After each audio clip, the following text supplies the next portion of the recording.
Ini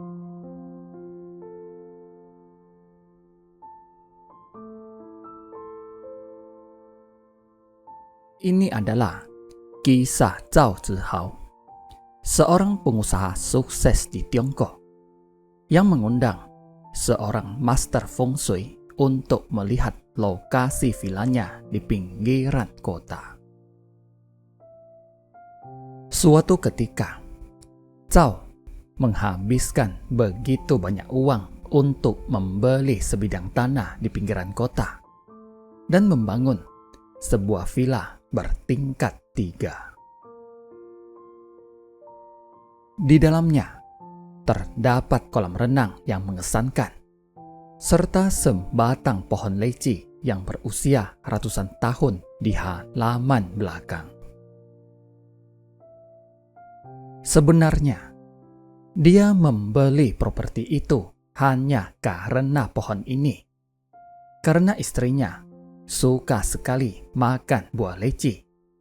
Selama renovasi, teman-temannya mendesaknya untuk meminta pendapat seorang master feng shui.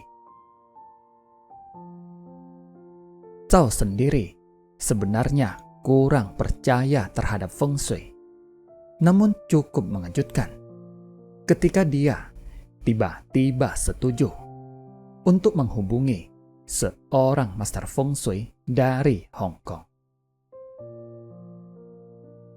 Grandmaster itu bernama Master Zhao, yang telah berpengalaman selama 30 tahun dan sangat terkenal dalam dunia feng shui.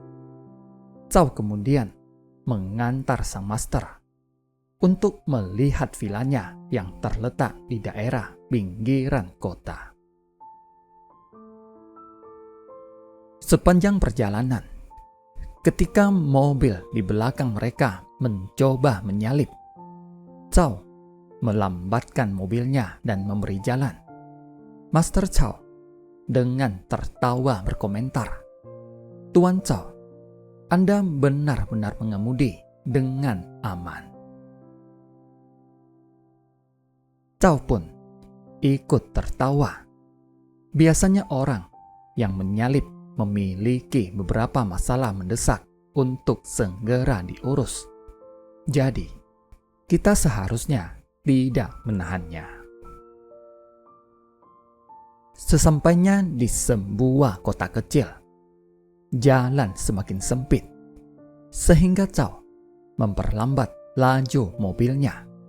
Seorang anak sambil tertawa tiba-tiba melesat keluar dari sebuah gang. Dan ketika anak itu berlari melintasi jalan, Zhao mendadak menghentikan mobilnya.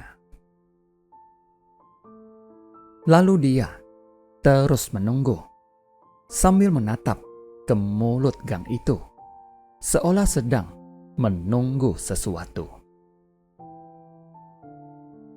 Dan betul saja, tiba-tiba seorang anak lain lari melesat keluar, mengejar anak tadi yang di depannya. Master Zhao terkejut dan bertanya, "Bagaimana bisa Anda tahu akan ada anak lain yang mengikuti?"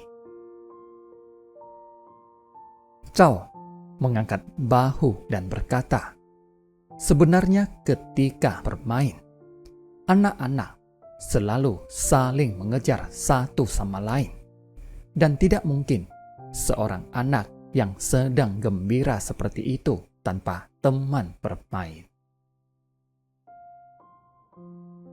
Master Zhao kemudian mengacungkan jempolnya dan tertawa terbahak-bahak. "Anda sangat perhatian sekali." Sesampainya di villa, mereka pun turun dari mobil. Tiba-tiba, segerombolan burung berterbangan dari halaman belakang. Melihat hal itu, Zhao berkata kepada Master Zhao, "Jika Anda tidak keberatan, tolong tunggulah sebentar." "Ada apa?" Master Zhao tercengang. Oh, tidak apa-apa. Hanya mungkin ada beberapa anak yang sedang mencuri buah leci di halaman belakang. Jika kita masuk sekarang, mungkin akan membuat mereka ketakutan. Kita sebaiknya jangan mengagetkan mereka. Nanti ada anak yang jatuh dari pohon. Jawab Chow dengan nada gurau. Master Chow terdiam beberapa saat, kemudian berkata, "Sejujurnya, rumah ini tidak perlu memerlukan evaluasi feng shui lagi." Tuan Chow terkejut dan berkata, "Kenapa begitu?" Setiap tempat yang Anda miliki secara alami telah berubah menjadi properti dengan feng shui yang baik dan menguntungkan. Inilah yang namanya kebaikan hati mengalahkan ilmu feng shui, jawab sang master.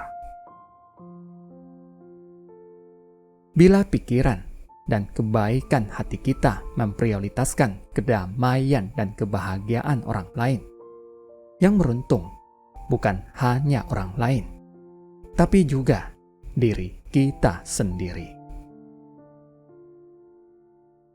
Bila seseorang memiliki kebaikan hati dan memperhatikan orang lain setiap saat, maka orang ini secara tidak sadar telah menjadi sumber energi positif.